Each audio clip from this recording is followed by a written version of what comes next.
Hey everyone, welcome back to my channel. Today we're going to be doing another booktube video. This time it's a video that I have long promised to subscribers, and that's my list of book recommendations if you want to explore modern Korean literature. Now obviously I'm no expert in the subject matter. A lot of the items on the list or the books on the list are based on my personal reading preferences and what books I personally think would be good to invest time and obviously money in if you want to explore the genre.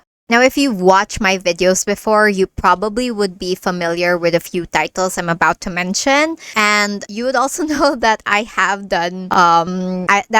read a considerable amount of Korean books. So basically, this video would be rehashing some of the books that I love, and then I'm also going to be mentioning like some new titles that I've never mentioned before. Now, I also want to note that I read the books on this list in their English translation. I mention that because I strongly believe that the quality of the book strongly depends on its translation as well. Like, it could have been written well in Hangul or like the Korean language, but then it just wasn't translated very well, so the writing seems a little bit more simplistic. I strongly think that was the case with the Yeonam-dong bookshop. You won't find that book on this list because I don't think that it was a very good book to begin with, but it ended up being like this bestseller in Korea. So I think that there could be like a translation issue along the way. I don't have any way to prove that, but the writing on that book turned out to be like super simple, almost like a literal word for word translation, which sort of like ruined the writing for me and the reading experience like altogether. Also, from what you can tell from the title, the books on this list will be covering contemporary Korean literature. Now, I'm not going to turn this into a history lesson, but I'm just going to touch on the different factors based on my research that influence modern Korean literature. Now, obviously, you might already know this, but the Korean peninsula is pretty large and like it underwent like so many changes throughout the century. There was the Goryeo dynasty. I'm not so sure if I'm saying that right. A time in which Buddhism had like this major influence in the region. And of course, the well-known Joseon era, which a lot of K-dramas are set in. Joseon. It's Joseon. Thank you, YouTube. So anyway, these periods do have like this notable influence in Korean literature, and it's really like reflected in their poems, folklore, local legends, and so much more. But I think of a not so fun fact, to be honest, because of the many sufferings that the country has went through. Like, this culture was almost eradicated during so many turbulent years in Korea, from the Japanese occupation to the time of the Korean War. These were like decades worth of brutality, censorship, exploitation, and of course trauma for the people of Korea. So what does that have to do with modern Korean literature? Well, Korea, at least the nation of South Korea, has experienced democracy for more than 20 years, but then the wounds of its past and the past trauma still continues to linger on. Generations continue to grapple with their self-identity. There's a pressure to connect with older family members who have sacrificed so much for the freedom the younger generation enjoys today. And of course, there's a societal pressure to be perfect, to assimilate, and of course, the ever-existing issue of gender dynamics in Korea. Which brings me to my first book, Kim Ji-young, born 1982. This book was actually one of my first forays into Korean literature. Well, that bit is reflected really nicely in this book. We see a rapidly advancing Korea, but outdated gender expectations continue to remain the same. It's told in a non-traditional way, almost like a character study. So many people, including myself, like had difficulty getting into the book at first. But basically, we do get like footnotes of Kim Ji-young's life. Like, that's how the story is told. At a young age, it's clear that her brother is the prince of the family, the one expected to succeed and the one who gets the best and is given the best of everything, essentially. When he or any other boy in Kim Ji-young's life would do anything wrong, it's always brushed off as like boys being boys. Now, things don't get better for Kim Ji-young as she grows up. She faces the reality of becoming a woman in a workplace, and then she gets a job and then finds her footing. She falls pregnant and is expected to leave work as most most women do. Now, I don't really like reading books that are told as a character study. I think I did give a very small review, or like a very low review, to Anibot, which is like told as a character study. I didn't really like that book. But for Kim Ji Young, it is a great book, and it just works. The narrative just works. And it's also a game changer for many women out there. And it's an important piece of Korean literature because it does relate to many women, especially for us who have experienced like discrimination in the workplace. Now, I truly believe that books can be enjoyed without like self-inserting yourself in the character, but this one really does hit home because, you know, just to share a personal experience, back in the early days when I was still looking for a job, I remember one job interview for a big call center in the Philippines in which the company asked if I was pregnant, and something similar does happen in the book. Yes, I know that times are changing and that's a good thing, but there's still so much to do in Korea and of course in the rest of the world. Now, if you're into dreamy, emotive books, then you'll really like We Do Not Part by Han Kang. Now, I do have like a physical copy of this book, and like full disclosure, I had difficulty getting like immersed in the book. It's not a very easy read. I know that some people will hate me for this, but then I did give it like a mediocre 3 stars, but I still do think that it is an important piece of modern Korean literature because it does tackle one of the most known events in Korean history, which is the Jeju Massacre. Now, We Do Not Part is almost like a ghost story. It's haunting, it's harrowing, and there are bits of pieces there that talks about the Jeju uprising, or 4-3, as the event did happen on April 3, 1948, a few years after Japan's forces left Korea. There's a lot of details about that, you know, that event online. I would urge you to go and research about it because it was truly like such a horrible time in Korean history. So just to give you an overview, during this time, Korea had already split, with the south of the peninsula. I think some of you might know this already, but then the south of the peninsula was backed by the US government. And a majority of the people in Jeju Island, which is an island within the territory of South Korea, opposed the existing South Korean government, deeming them corrupt and oppressive. The massacre then happened as a response to this insurgency, claiming the lives of up to 30,000 people, which is crazy. With that much death, and it's not that talked about. So basically, Han Kang's narrative weaves the details of this tragic event through the eyes of Kyung-ha, who finds herself in Jeju Island amid a harrowing snowstorm. She's there to like complete a favor for a friend, and in turn encounters like pieces of the past. Now, I do want to note that while this book is very deserving of its Nobel Prize, I don't think it's a book for everyone. It's a really slow piece of literature. It's a very slow read, and half of the time you don't really know what's going on. And it has this like unstructured narrative, and the English translation seems like it's a little bit overly written. Oh, scratch that. I don't think it's overly written. I think it's just overly poetic, and it might turn some people off. I didn't really mind that detail, but I read some comments on Goodreads of people like pointing that out. So just a bit of like footnotes there to think about like before you pick up this book. Now, the next book on this list is actually one of my personal favorites, and that's If I Had Your Face by Francis Chan. If you followed like K-pop and K-drama over like the past 10 years, you would understand like there is this unrelenting pressure there to be beautiful and youthful and have the ague, how do you say it, running through your veins. So by the time Korean stars hit their like 30s, it becomes like, it sometimes feels like this elephant graveyard for Koreans, especially if you're a woman. If I Had Your Face really does like explore this theme. It's unafraid to get to the underbelly of Korean society, where beauty is really like your ticket to a better life. Korea, after all, like in case you didn't know, is really renowned for their like medical tourism, particularly like attracting folks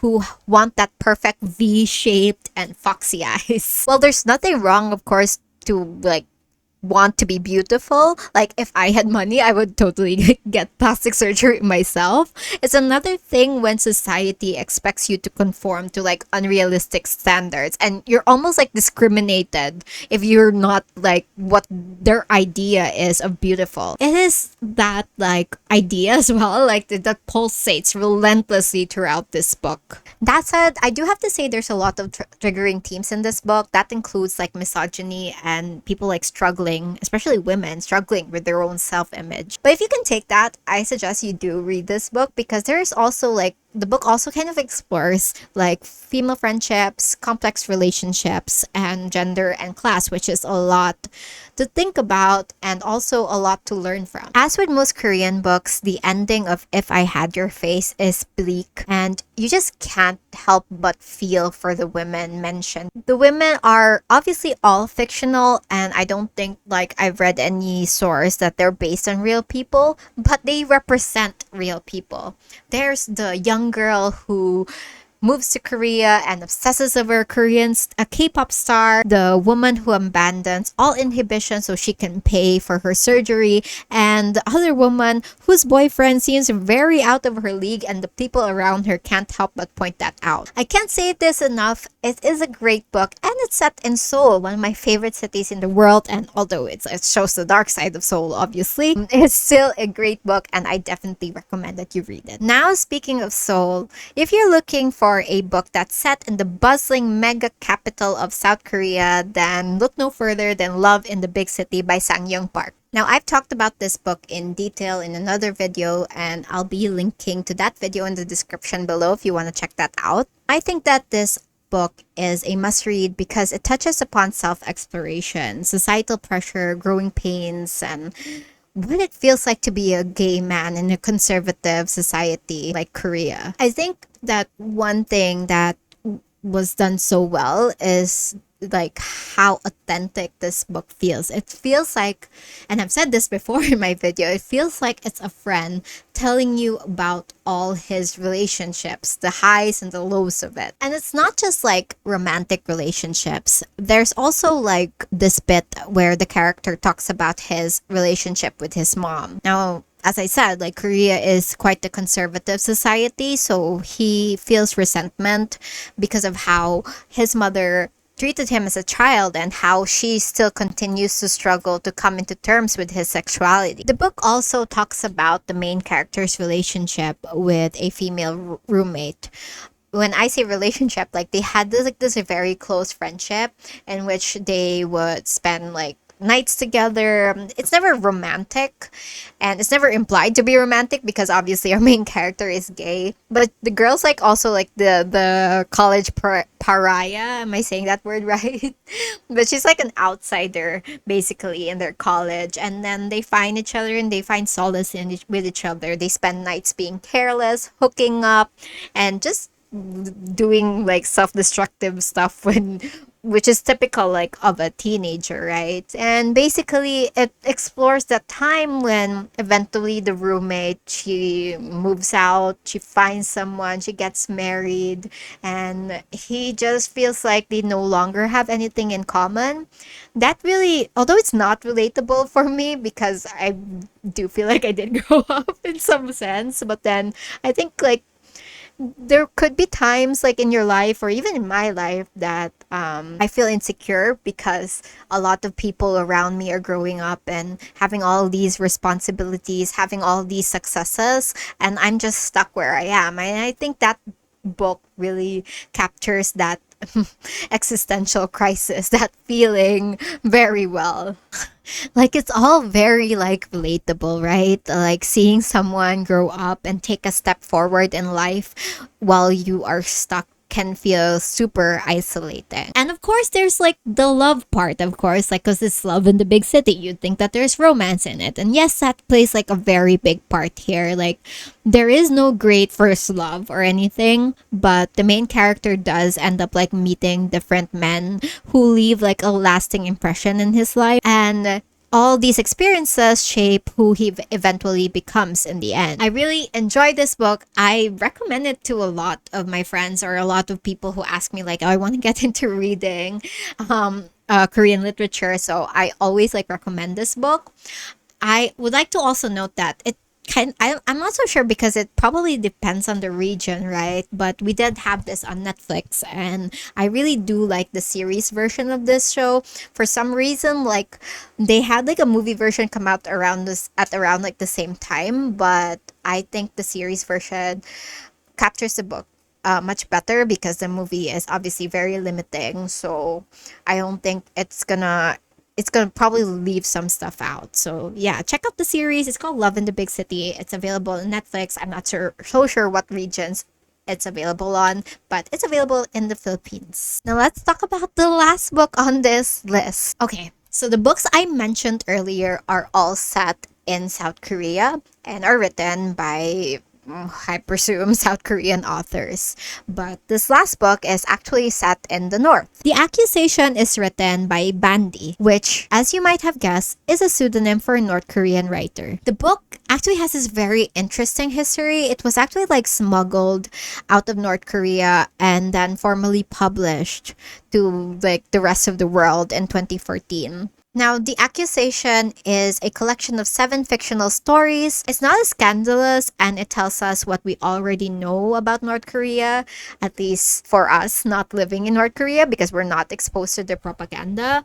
But basically, it just tells us, these stories tells us that the North Koreans are living in dire conditions and are basically slaves in their own country. Now, what makes this book super valuable is because it's written by somebody who has lived through the nightmare that is North Korea and continues to live through that every day. It's basically an inside look from an insider into a little known society or a little known world. It's just these everyday stuff like taking a train ride to see your parents in the province. Like in one story, for example, the man, he just wants to see his dying mother in the province, but has to go through like this perilous journey and has to go through like several permits. Like just imagine having to go through all that difficulty when like a simple train ride in Japan or in Korea or in South Korea, just you can just do it any day. In North Korea, that's like not the case. On another example, a wailing mother is about to put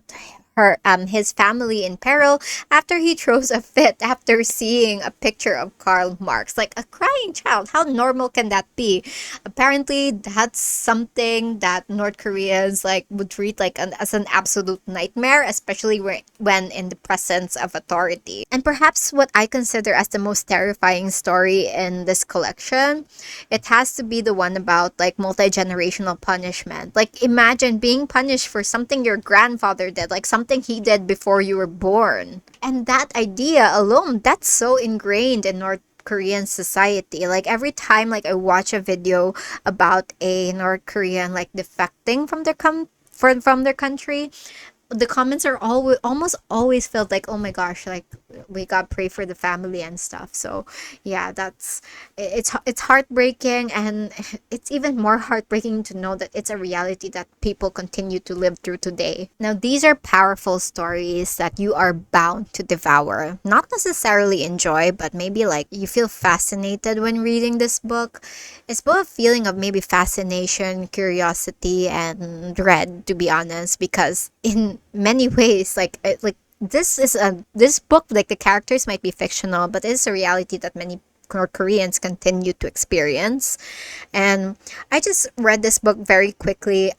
It's an absolute page turner, and everything up to the forward where you get the background of how this book came to be. It's pretty astonishing, and if you're curious about North Korea and you want to read it from the actual source, somebody from there, then this one is a must read. Okay, so those are the books that I definitely do recommend you guys read if you want to get into Korean literature. And I also want to quickly like go through a list of book recommendations so I don't prolong this video any longer.